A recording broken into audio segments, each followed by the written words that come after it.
Treasure Island. Chapter 3. The Black Spot.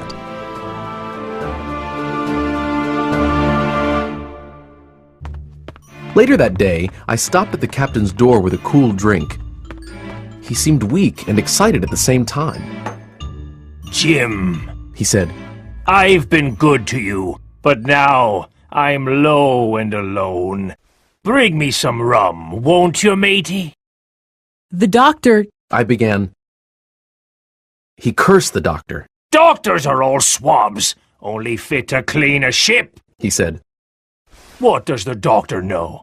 I've been in places hot as a furnace, with mates fallen sick with yellow fever, and I lived on rum, I tell you. If I can't have some rum now, I'll die, and my death will be your fault, Jim." He cursed some more and then began to plead. "Look how my fingers are shaking. I haven't had a drop to drink today. The doctor himself said one glass wouldn't hurt me. I'll give you a gold coin for a drink, Jim." He was growing far too excited and loud, and my father needed peace and quiet. And the doctor had said one drink wouldn't hurt. Finally, I said, I don't want your money. Accept what you owe my father. I'll get you one glass and no more. When I brought it, he seized it greedily and drank. "Aye," He said. "that's better. How long must I lie here?" A week, at least. I replied. "Thunder!" The captain cried loudly. "I can't do that. They'll find out where I am and give me the black spot. I must get away." He rose from the pillow with great difficulty, holding on to my shoulder with a grip that almost made me cry out. Then he paused, sat up in bed, and said, "Help me up." but before I could, he fell back on his pillow. "You saw that seafaring man today?" Black Dog? I asked. "Yes, Black Dog. He's bad, but there are worse men than him from old Flint's crew. They're after my sea chest boy, and if I can't get away..." The old man coughed. Captain? I said, "You get on a horse and ride to that doctor and tell him to have them all arrested. All of them! All that's left of old Flint's crew." The captain closed his eyes, but kept speaking. "I was Flint's first mate, and I'm the only one who knows the secret place. Flint told me when he was dying. But don't get the doctor unless Flint's old crew puts the black spot on me, or if you see Black Dog again, or a seafaring man with one leg, him above all." But what's the black spot? I asked. "It's a judgment, Jim. An evil summons to my own death." I gave him some medicine, and he fell into a deep sleep. As it happened, my father died quite suddenly that evening. Our grief, the visits from the neighbors, the funeral arrangements, and the work at the inn kept me too busy to worry about the captain for a few days. He came downstairs to eat his meals as usual, but he drank more rum than he had before.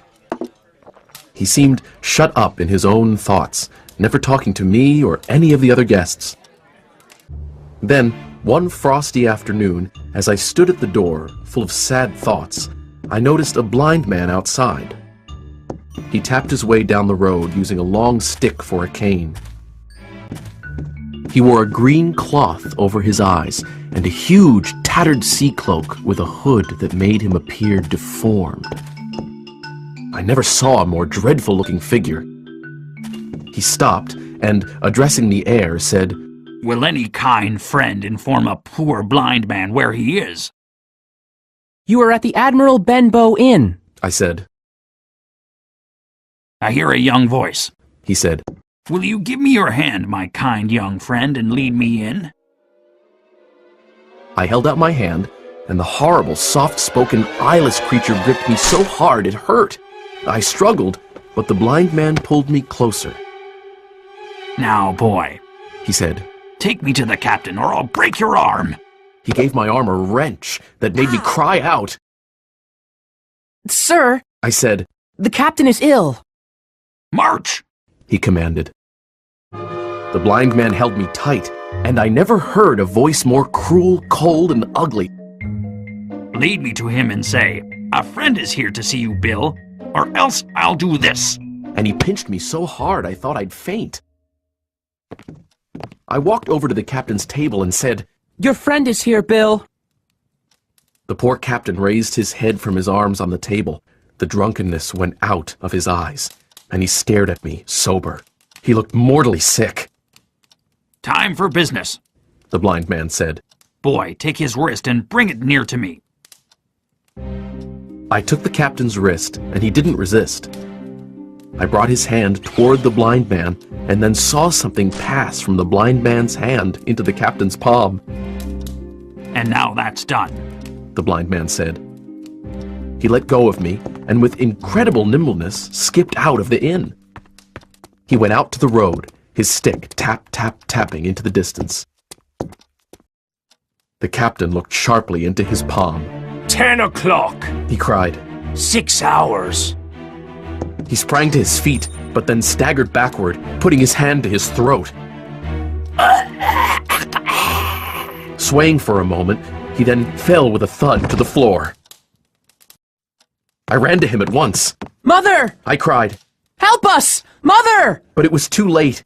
The captain was dead. I burst into tears. It was the second death I'd known, and the sorrow of the first was still fresh in my heart.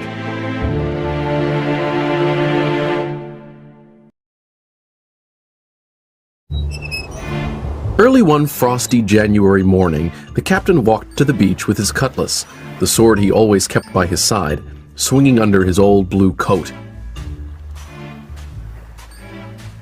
He carried his brass telescope under his arm.